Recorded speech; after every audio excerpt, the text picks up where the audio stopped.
Hello.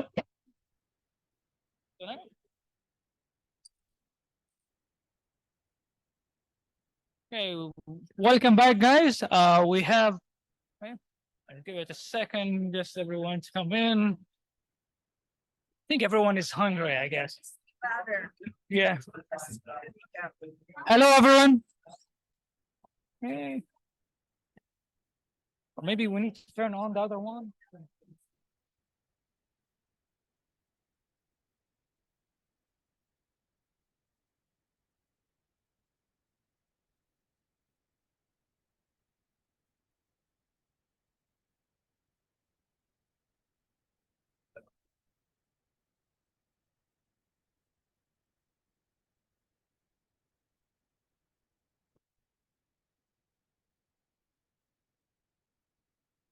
Get started.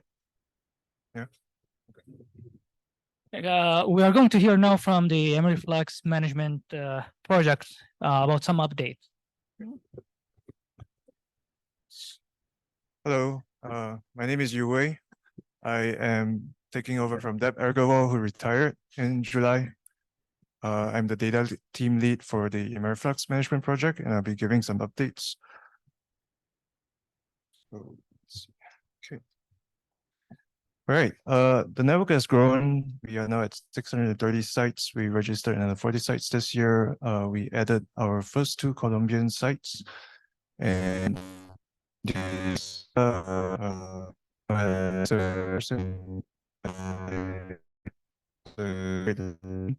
have prioritized the FluxNet processing for this year, so both on the metadata front and also on the OneFlux processing.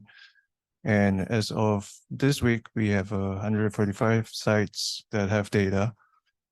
91 of these sites were not previously part of the FluxNet 2015 data set. The FluxNet dataset is fully compatible with the FluxNet 2015 dataset. I know some of you have questions whether we will have a FluxNet, 2024 dataset. As of now, all the processing is going to be done by the regional networks. So if you need European data, go to ICOS. If you need FluxNet from the Americas, come to us. Core sites are what the AmeriFlux management project has been supporting. We have 14 contracts with 11 clusters and 2 independent sites. They continue to provide timely, continuous data records across many years. They also have outreach, different kinds of activities that they support for the network. So I think they're willing to help other folks in the networks as well. If you need help, reach out to them. So we are at quite a number of sites now, and we have to start prioritizing resources to manage the network. We will be coming out with something called site statuses in the near future.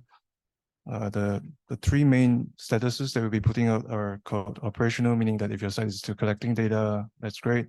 We want to know that.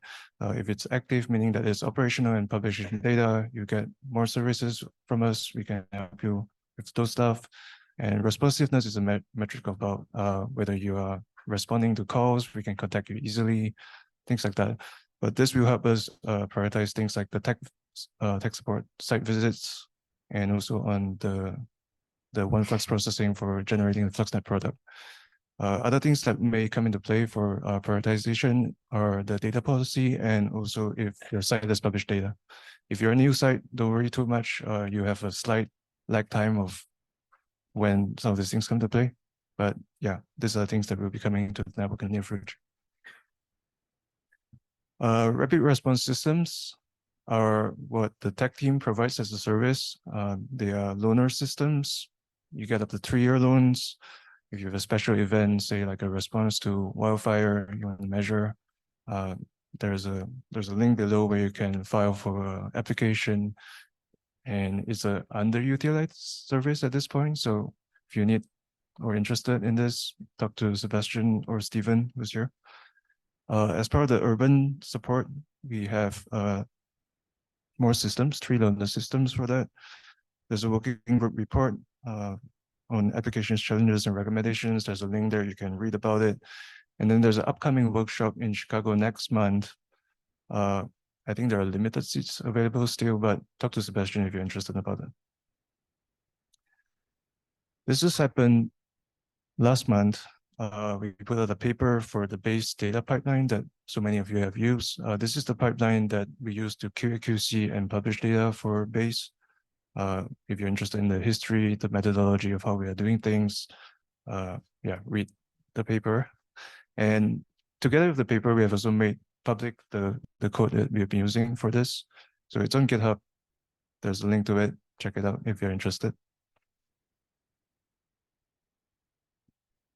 And we have a self-review process for the data QA/QC that we have been trialing in the past 1 year. We have started out initially with sites, core sites, neon sites, and some of the sites which have better track records.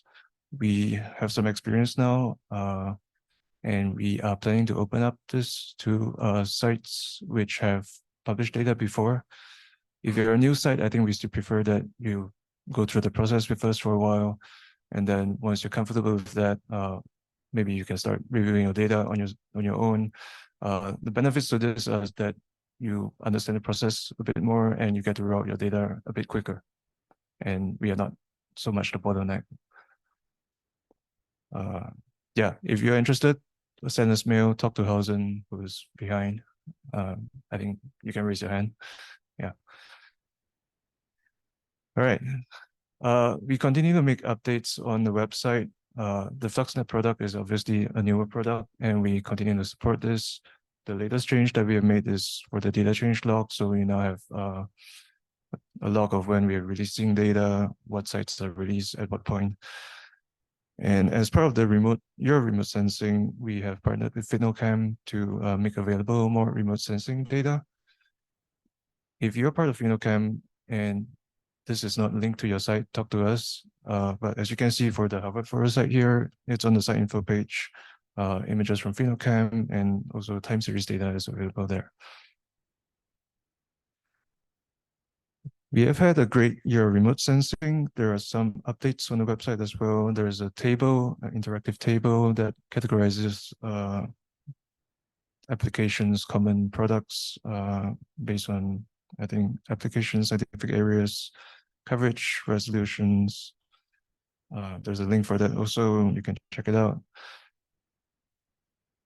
And there's been a lot going on. There's a workshop that we held at Ninewood Ridge this year. There's a proposal that was submitted as part of the workshop. There's a working group that came out of the workshop as well. Been a number of tutorials and webinars throughout the years. I think there's like 3 tutorials and 5 webinars. There's a YouTube channel for that if you're interested or if you missed that. And there are a couple more events coming up too for this year. There's the AGO4 meeting. There's a session there. Nicola Falco is there, and Kong has been leading the effort quite a bit. Kong will be transitioning his focus to something else. Can you stand, please? Yeah. But they're going to co-lead for a while. If you need help or understanding more on your remote sensing, talk to either Kong or Nicola.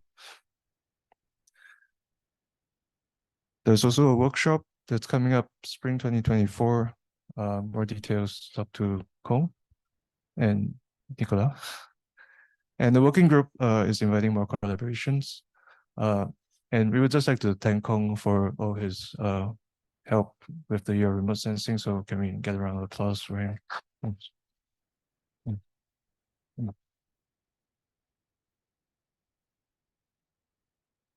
All right, previous team years, it's apparently still ongoing. We had the year of methane as our first team year. It concluded. We have a data product out there, but there are still loaners, instrument loaners that have been requested. There are more sites that have been added to the network, and new data products continue to be generated as part of that team year. The year of water has seen a number of sensors installed at a number of sites in collaboration with AMP. Their precipitation sensors, profiling soil weather content, profiles, the sort of thing. And then there's collaboration with the REACH project lab with Indiana University. Water retention curves have been tested at the core sites, the Morgan Monroe core site. And then there are a number of other site teams which have sent soil samples that will be measured, and yeah, we'll get results and all of that, and it will make its way into the base product and maybe FluxNet product eventually. And I think that's all I have for updates. Thank you all for your help. If you have questions, contact us. Yeah, as always, we're here to serve the community. Thank you.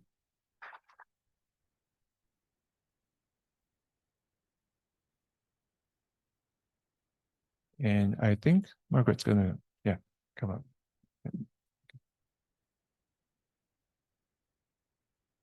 Yeah. Hi again. And for those I haven't met, I'm Margaret Torn, also with the AmeriFlux Management Project. So you've heard updates about what we're doing, and we thought we would take the next few minutes before lunch, sort of follow up on that and ask you what's working, what isn't working, what's missing.